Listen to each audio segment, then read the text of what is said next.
And we are back, and it is time for the ElseViews, and this is the portion of the show where we're going to talk about, the TV shows, movies, video games, basically whatever that we have been watching or and consuming over the past week that we want to share with you. So HBO released a documentary last Wednesday about Andre the Giant.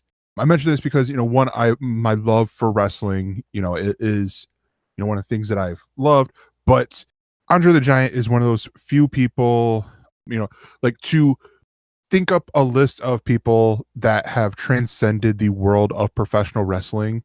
I would probably say, Andre the Giant, Hulk Hogan, Roddy Piper, Ultimate Warrior was close, but not Dwayne quite. "The Rock" Johnson, who we were just talking about. Well, no, I was getting to it. I was working chronologically, but yeah, the Iron Rock. Sheik, if you follow his Twitter. Yeah, Dwayne "The Rock" Johnson, and John Cena. And Junkyard Dog, if you follow the unemployment line. He's standing right next to the Brooklyn Brawler. Happy birthday, Brooklyn Brawler, by the way. I'm saying this on his birthday. I feel like a dick. But I don't know why I'm dissing Junkyard Dog. You be you, man. Grab them cakes. But no, so this was the Andre the Giant documentary that aired on HBO that they were advertising for a long time on WWE, I think since the Royal Rumble. And I had seen other documentaries before. I know A&E had done a documentary on Andre the Giant back in the late 90s, early 2000s. But watching this, now, did you see the documentary or? I did not. I've noticed that they did it, and it was 2 parts, right? Oh, no, it was all one part. It felt like I saw it. It was one of those things that they did like a part 1 and a part 2, and then they, like right after, by a couple of days, they did this Elvis Presley documentary where they've done 2 parts, and they just recently done a Gary Shandling. Yeah, I know they had done a Gary Shandling one. Judd Apatow. Okay, so maybe that's why I thought it was 2 parts. Is I remember it was Shandling. Yeah, because Gary Shandling, the Gary Shandling one, actually, Judd Apatow did that one by he found a bunch of Gary's journals and stuff, and that one was one that interested me. But but this one, obviously interested me because of my love for wrestling. And actually, as you see, where I have a fake title belt here, I got fake title belts over there and stuff. But the interesting part with this wasn't because it does goes through the year from birth to his death, and it gave insight to some of the big moments. So with the filming of Princess Bride, and just how bad his body, how he was, bad a shape that he was in, with Robin Wright, where she says that they had to rig her up in a harness to lower her down for that scene where she's falling, and he catches her, so he did not have to carry her weight, and not because for what a lot of people don't realize, he when he started wrestling at 18, and he had essentially what's called giantism, where his body kept growing, his body and organs kept growing, even after he was in his 30s and past when he was 43, I believe, and he was growing up into that part. And they talked about the territories at the time in America, where you had like Michigan had its territory, and you had Deep South Wrestling, Mid South Wrestling, the Worldwide Wrestling Federation up in New York, basically along the Eastern Seaboard right there, like all of New England was the Worldwide Wrestling Federation, and how it was Vincent J. McMahon, so Vince McMahon's dad, that I guess showed Andre the Giant the most respect, and it's where he was, I'm working for you, but you're gonna do all my booking and stuff, and Vince Sr. would actually loan him out to these other areas and stuff. And he always had the same matches. He talked about his favorite matches were the Battle Royale, because, that's just him throwing, people out and stuff. Yeah. And then handicap matches where it would be him versus 2 people and stuff like that. And I'm like, well, yeah, because he was just so big. One of the interesting things, honestly, was early on, they talked about his fighting style being more, being a lot quicker and stuff, not being the what you typically see now with it's the, he's a big guy, so it's all power, and he's gonna maybe raise a leg to knock a person down, but he's gonna use his body and stuff where he actually moved around and stuff. I'm like, that's awesome to hear, because I mean, he was, when he started wrestling, I think he was 6'9", I think, and then he by the time he passed, he was, I think, 7'4", 7'5". But then you get into, like, they start talking about some of the tragedies. Like, it's interesting. They had interviews with Hulk Hogan, Ric Flair. Actually, Ric Flair would be one of those I would put on that list of, having the crossover, but more in the, because of what he did outside of wrestling, and just the persona that he has. And Teddy, was it Teddy White? Or no, Teddy Long. No. Yeah, Teddy White, who was his handler and was later on referee for the WWF. There was a part in the documentary where Hulk Hogan talks about flying to Japan with Andre, and they show a picture of Andre, in 2 seats and stuff, and you could tell that he and like how he felt bad for Andre because Andre the Giant couldn't use the regular bathroom.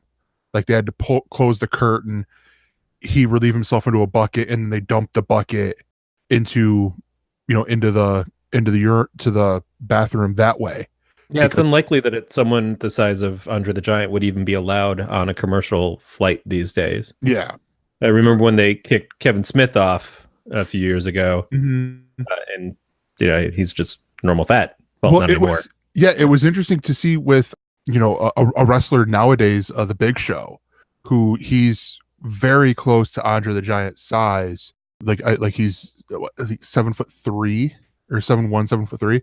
And when they started doing the WWE started doing the, and you notice I switched between E and F. That's because of, the time frame of when they switched.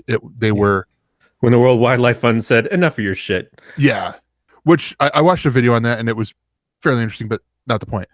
But when they started doing tribute to the troops thing, and they were going overseas, there was a picture, there's video of the Big Show, like, just laying on, instead of sitting in seats, he's laying on stuff that's strapped down and stuff, and it's like, wow, this is the size of this man. And that doesn't even compare to Andre the Giant, because Andre the Giant, I believe, had a couple inches on him, and at this point in time had, I think they weighed about the same. But Hogan also talked about the fact that when he left, Andre the Giant would just out. He's done with the, he's wanting to get out.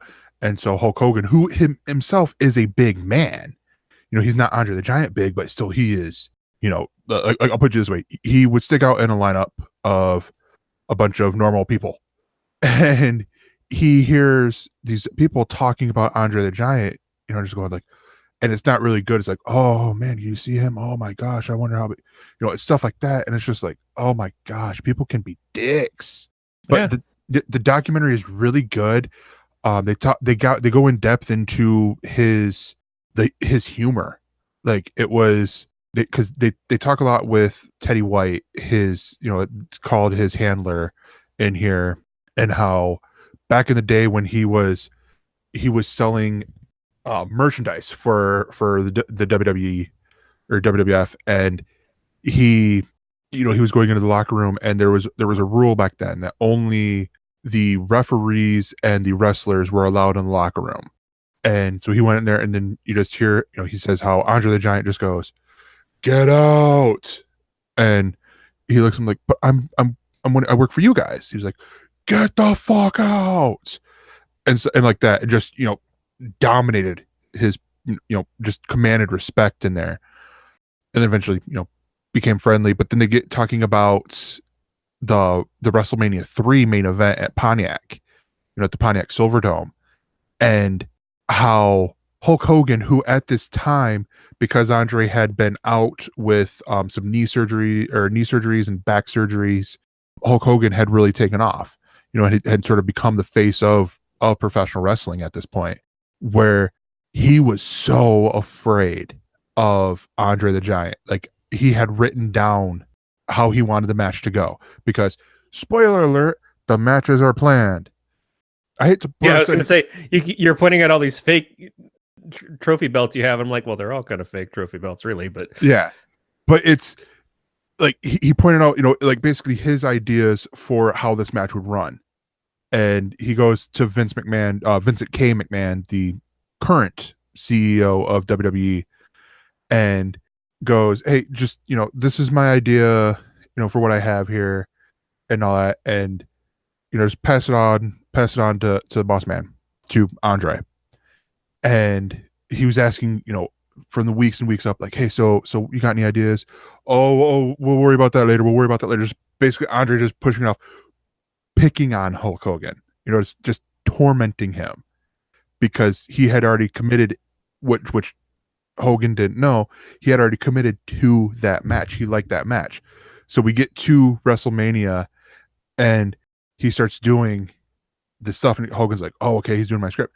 And then they changed a little bit because Hogan did his best to work with the limitations that Andre had.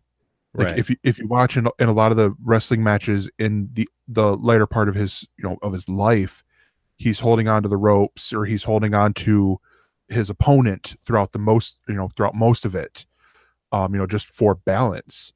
And Andre, he goes, he goes, he like they're in a lockup, and he just goes slam, and Hulk Hogan then picks him up, slams him, and he goes leg drop, and all that. Like it's beautiful when you read biographies about this, about how they call it. It makes the matches so poetic, because like I even as a fan now, I try to see if I can see the parts where they're going, where they're talking and saying, okay, this like this now, and I very rarely catch it. But it's just beautiful to see this, and how it happened, and hitting on the human side part of Andre the Giant, hitting on his home his home away from home, because he was born in France, in North Carolina. I think it was North Carolina. It's like the small little town where you would see him at the bar, because no one, he said it was his favorite place because, one, it reminded him of home in France, and two, no one took a second glance. They're just like, oh, that's just Andre. It wasn't. Right. That was Andre the Giant. That was just, oh, that's Andre Rusimov. It went a lot deeper than the A&E biography did, because the biography more just focused on the wrestling side. It didn't really focus in on what he, some of the things that he went through.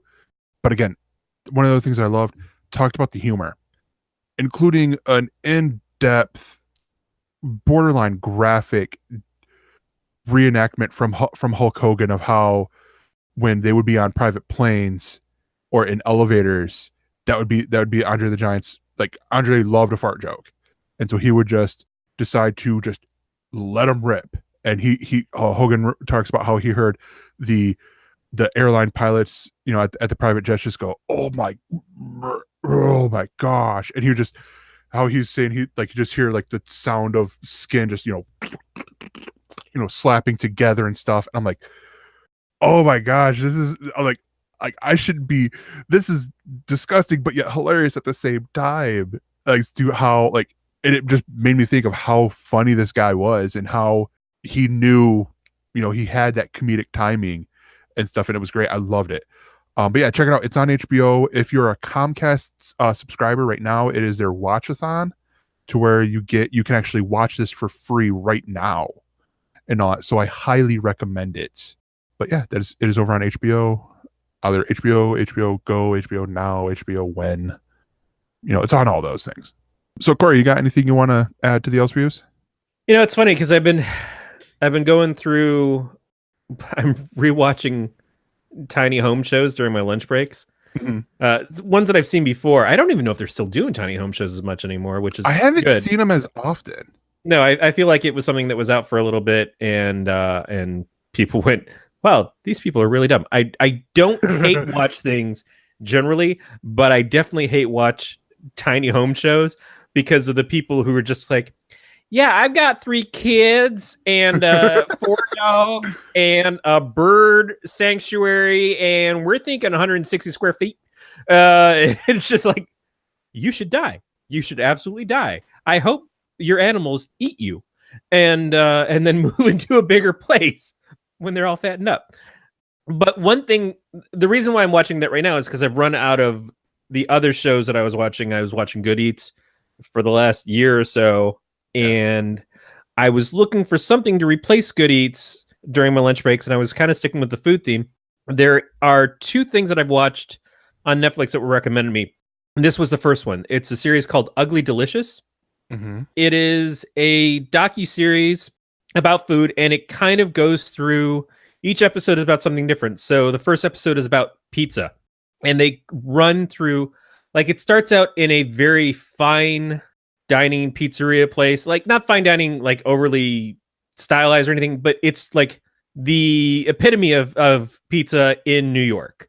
Yeah. You know, one of those places where this guy, it's all he does, he excels at it. He has very specific rules as to what constitutes a pizza. Like, you don't put seafood on pizza. You don't do these things. Like, pizza is this, and it's New York style versus Chicago style, and those types of things. But then they go to other places. They go across the country. They go in other countries. They go to Italy. They jump around, and they look at pizza from different cultures. And they do look at somebody who's putting oysters or clams, I think, like in the shell on pizza, and does that constitute pizza? And then one thing that they do is they order Domino's to that pizza restaurant because the main guy, who is a award-winning chef, he's like, yeah, but sometimes, because I grew up with it, I just want Domino's. And so they order to the restaurant, and they're sitting there and they're eating it. And he's like, so do you think this is a pizza? He's like, I don't know what the fuck this is, but you never order this shit to my place again, or I'll kill you. It's just, does he say that? Oh yeah, he absolutely does. But it's just like, that's kind of the whole theme of the show. One of them is I'm trying to remember what some of the other ones were, but they definitely go through, because the main star of it is, I want to say he's Korean, so he grew up with Korean cooking. And everything that he eats, he's always saying, you know, why is Italian considered so great? And he's like, when Korean's better, and we do these things better. Like, our noodles are better than your noodles. Yeah.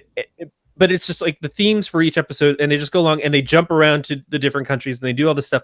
And it's just such a great, interesting show. In the 5th episode, I think it was, it gets a little uncomfortable for me, because they're in a nation that one of the specialties there is donkey, and I love donkeys, and I could not really handle that.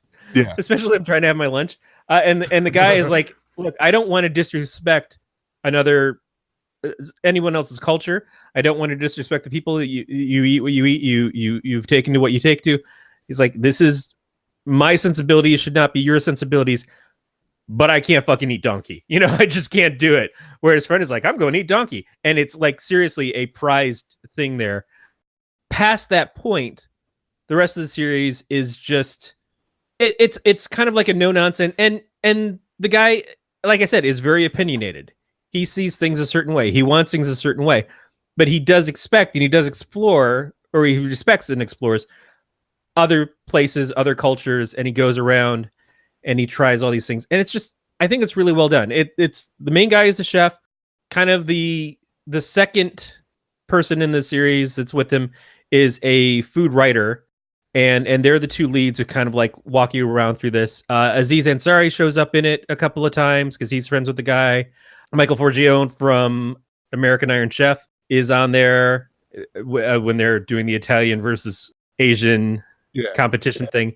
Oh, and Nick Kroll is sort of the commentator for that one, because they do a debate and he's just giving them shit from the audience the whole time.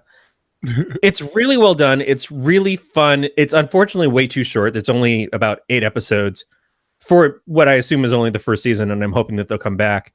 But it is good. It's one of those things that I could just kind of have on in the background doing other stuff, and I wouldn't mind rewatching. I think I actually have restarted it a little bit at home just because I've watched Good Eats too many times. But I would definitely say check it out. Ugly Delicious. It explores food in a way that I think is probably closer to what you'd expect from not the guy who eats the disgusting foods, but who's the other main guy? Are you talking Anthony Bourdain? Anthony Bourdain. Okay. Yeah, it's probably a little bit closer to Anthony Bourdain, but Anthony Bourdain, I think, goes into the cultures more. Yeah. And while this does a little bit of that, it's more about going in the culture specifically about the food. Yeah, no, definitely. The other thing it sounds like is the show on Amazon with Emerald Lagasse. I believe it's called Eat the World, that I think I talked about on here after watching the first season, because they also had a pizza episode, but it was in Italy, where it was this guy who sourced all the pizza ingredients, from the wheat to the mozzarella to the sardines, for this pizza within 100 and I think it's within 100 miles of it. But yeah, that's honestly more what it sounds like is, diving into the food and how the food affects the culture than just oh, well, here's, like Anthony Bourdain, where it's more about the culture, and then, oh, here's the food afterwards. Here's basically an excuse for me to write off the meals that we ate on the vacation, on the trip that we took to these places. Yeah. This one, the second episode was tacos. There's an episode about barbecue. There's an episode about fried chicken, which of course there would have to be an episode about fried chicken. But there's one about fried rice.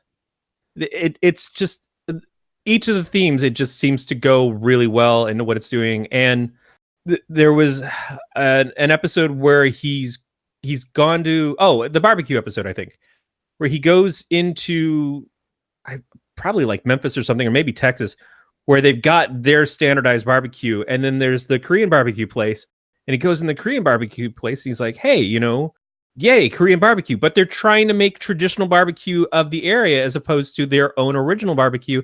He's like, why would you do that? And they're in the back and they're cooking stuff for themselves that is authentic, but they're making the stuff that is to fit into the clientele of everybody else.